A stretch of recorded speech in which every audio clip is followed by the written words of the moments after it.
Power Breakfast with Tessa Dooms, weekdays 6 to 9 a.m. The time is 6:55. You're with Tessa Dooms on Power Breakfast this morning. We're joined by Dr. Khwezi Mabasa to continue that conversation that we started about the employment equity case that the DA has started off. Khwezi, I'm going to call you Khwezi just for the sake of brevity. Dr. Mabasa is one of my favorite things, but let's go with Khwezi for this hour. You've written about employment equity quite extensively in this country. What is your view on why this remains an important issue? Well, it's important. Morning, Tess, and morning to the listeners. It remains an important issue because we still have racialized and gendered inequalities in our labor market, and we have to address those. And it's also important because we know that these inequalities account for a significant portion of overall inequality in the country. So this is why addressing both the racialized and the gendered labor market inequalities becomes so important. So the second thing is that it's also important because basically the companies have been missing their targets for years. If you reads the employment equity reports that have been released by the Department of Labor. Yes. And I guess that is an important point to note, that this is not just employment equity that has been there in the past. What the DA has gone to court to push back against is a new iteration of this that actually strengthens the minister's powers to enforce what essentially are quotas. So it's not just general targets, but it is quotas. But you've had some pushback in your views on this, particularly as you've raised issues around the fact that a state-led initiative policies are what is needed. I spoke in the top of the show about the ways in which apartheid, for example, was a state-based, race-based program to empower a particular group of people, and that's part of the reason why state intervention is required here.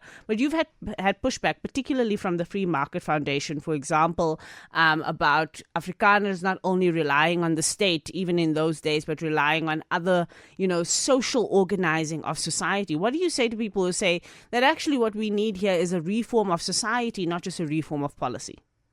Well, the two are not mutually exclusive. You need both. Yes, you need a reform of society, but it has to coexist with a reform of supportive state legislation to realize those socio-economic objectives.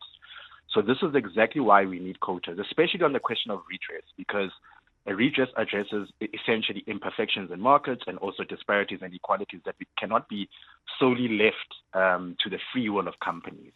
And I think this is why then we need a different approach. And I also want to say something about this argument about deterring investment in jobs. South Africa has a structural unemployment problem. Basically, our unemployment problem is caused by a lot of factors, skills, issues related to uneven spatial development, the structure of our economy and deindustrialization that go beyond quotas related to the employment equity regulations. Yeah. So it's wrong to just now narrow those issues around unemployment to just the employment equity regulations. Yes. Yeah. So you do talk about that broader landscape that you're pointing out, that we have these structural issues. But again, what do we say to people who say, well, what we're doing is we're not really changing anything about those structural issues. All we're doing is giving a minister power to punish companies for what they may not be able to redress themselves. If the structural issues are not, for example, giving a supply of labor into the system, what are they meant to do about that?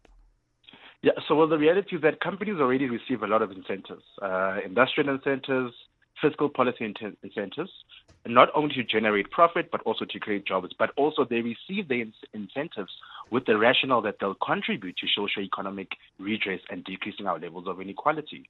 And so we need to leverage different incentives, which includes labor market incentives to do that. And in the absence of us coordinating all these measures, we're not going to achieve our target. And what we also need to remember is that, we're not only pursuing economic growth in terms of 3.5% GDP in the NTDP. We also want to decrease the Gini coefficient, the levels of inequality in our society. And if we don't decrease inequality, we're not going to achieve economic development and growth. And so we need to leverage different types of incentives, and this is one of them.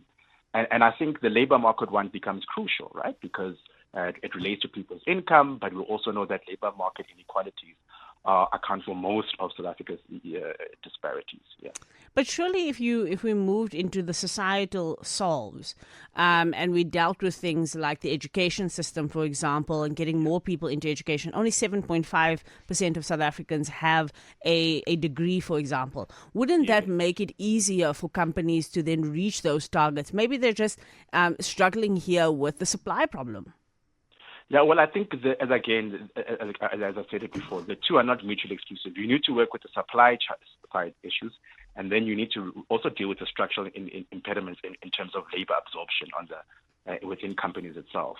And I think it's not just related to just skills only. There are other dimensions that you need to look at, the wage differentials and so forth and so forth. And the other thing that people also need to understand about the Employment Equity Act is that it doesn't only deal with the question of just racial transformation. It deals with gender. It deals with people living with disabilities. But more importantly, Section 27 of the Employment Equity Act deals with addressing the question of wage disparities. Yeah. So we need to also interpret and read the act fully, so that we don't just reduce it to just this narrow issue around race, which the DA is trying to do, in my view. Yeah. And so it becomes a matter of throwing out the baby with the bathwater if you don't understand the full scope of what might be struck down here. Thank you so much for bringing in that perspective. That's Dr. Khwezi Mabasa, a analyst in the socioeconomic, political economy space, and also a part-time lecturer in sociology at the University of Pretoria. It is now just gone 7 o'clock, time for the 7 o'clock news with Nombobulelo Ngobeni.